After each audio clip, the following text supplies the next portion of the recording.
Who killed Tupac Shakur? Names finally dropped after decades of mystery. Dear viewers, welcome to Hip Hop MC channel. Please don't forget to subscribe and hit the notification bell for more stories. It's not like there weren't witnesses to the murder of Tupac Shakur. Not only was he sitting next to friend and Death Row Records head Suge Knight when he was killed in a shooting, but it also took place outside a lively Las Vegas nightclub. Tupac was fatally shot by 4 bullets in the chest, arm and thigh at a red light outside the famous 662 club in Las Vegas at 11:15 p.m. on September 7, 1996, 26 years ago today. Which means there was no shortage of onlookers. Several people would have seen the white Cadillac stop to the right of Suge's black BMW before shots were fired. A wall of silence was immediately erected by the Death Row crew, who refused to name the killer. Although he was hit in the head by shrapnel and spent the night in hospital, Suge told police he heard something, but he didn't see anything. He later joked, "It's not my job. I don't get paid to solve homicides. I don't get paid to betray people." Tupac himself declined to name his killer at the scene,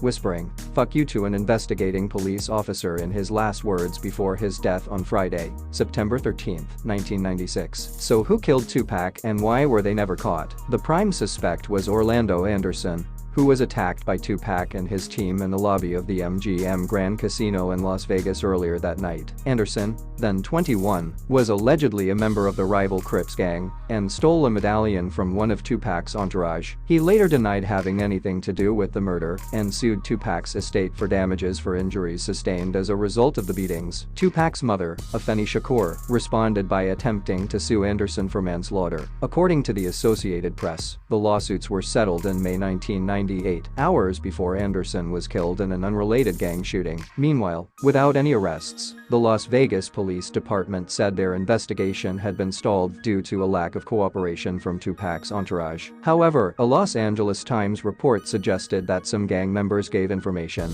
but were ignored. The article accused the officers of failing to contact Tupac's close friend, Yafu Gaddafi Fula, who said he could identify the killer. Fula was killed weeks later in an unrelated shooting. It was also alleged that police ignored a report citing a white rental Cadillac and refused to believe the earlier brawl was between 2 gangs, rather than a random attack. Sergeant Kevin Manning, who led the investigation, defended his team's work, noting Tupac received the same treatment here as any other homicide. But you know what? We can't do it alone. We rely on cooperative citizens to step in and help us solve crimes. And in the case of Tupac, we got no collaboration. The case hung in the air for more than 20 years, until Anderson's uncle Keefe D., who was dying of cancer, suddenly broke his silence. He claimed he and his nephew were in the car with 2 other men that fateful night, but he refused to break street code by revealing who the shooter was, saying only, "It's just from the backseat, bro." And in 2019, he finally revealed exactly why Tupac was shot, hinting that the rapper shot first. Shit was on. Tupac made an erratic move and started reaching under his seat. He wrote in his Compton Street Legend book, "It was the first and only time in my life that I could relate to the police command,